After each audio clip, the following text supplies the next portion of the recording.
Do you know your medicine? Weed Maps and SC Laboratories bring you an educational series on the science of clean and safe cannabis. Today's cannabinoid profile is on cannabidiol. Cannabidiol, or CBD for short, is the second most prominent compound found in the cannabis plant. A lot of the medical benefits of cannabis that are attributed to THC or other cannabinoids are actually due to the CBD content of the cannabis. It has very strong anti-inflammatory properties. And not only does it help suppress inflammation, but there was a study that showed that it also helps the body to not make the chemical that causes inflammation. So it actually has somewhat of a preventive role. Cannabidiol has also been found to have anticonvulsant properties in that it can reduce the seizure threshold for a number of patients. I've had my own patients who have said that once they started using CBD-rich strains, they have found that they have had less episodes of their seizures. CBD is synthesized in the plant through the same pathways as THC, CBC. It starts out as geranyl pyrophosphate and alpha-tolic acid. Those two compounds join together through an enzyme-catalyzed reaction. Cannabidiolic acid, CBGA, is the starting material for CBDA, THCA, and CBCA. So CBDA synthase, if it's found in large enough amounts, will take this cannabidiolic acid and make it into cannabidiol carboxylic acid, which is CBDA. CBDA is CBD with a carboxylic acid attached to it. Now, with heat or through time, this carboxylic acid will naturally release from the compound as it is very unstable and become CBD. This process right here, where we lose this carboxylic acid, happens at about 80 degrees Celsius. A number of studies were done where they actually gave patients an overdose of THC to see what would happen when they then added CBD. And CBD completely turned around the negative effects of an overdose of THC without changing the levels of THC in the blood. So that means that CBD exerts its own medicinal, just doesn't reverse THC, it actually has its own medicinal properties. CBD has been found to cause cancer cells to what we call commit suicide while preserving the normal cells. And what appears to happen is it appears to bind to the receptors on the cancer cells, which then induce the cancer cell to kill itself. Cannabidiol has also been found to be what we call biphasic in terms of sleep. So at low doses, it's what we call alerting. It kind of keeps you awake.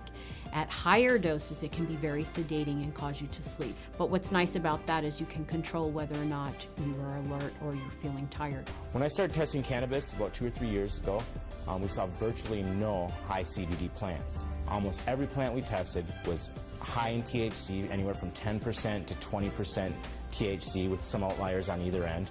Some plants would have maybe 1% CBD at the max, 1.5% CBD at the max. Now that we've been testing for a while, we see anywhere from 8 to 15% CBD and maybe 5 or 6% THC in these strains. Some strains we get a 50-50 ratio. It can happen in all different ratios, but what it is it's a recessive gene in plants.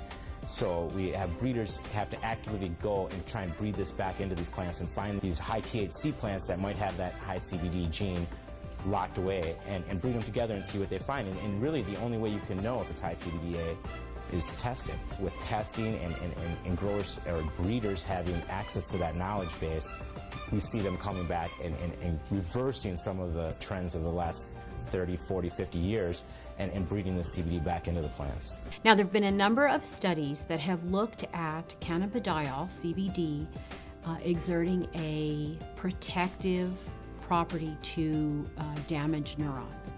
And it appears that in the studies, CBD protects the nerves by inhibiting the process by which nerves are damaged. CBD has also been shown to protect against brain injury.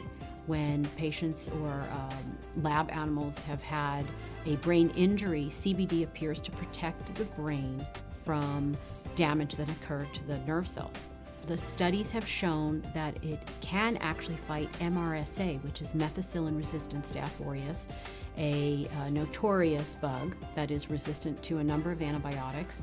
A topical application of cannabis was able to fight the infection, and the MRSA was eradicated from that infection site.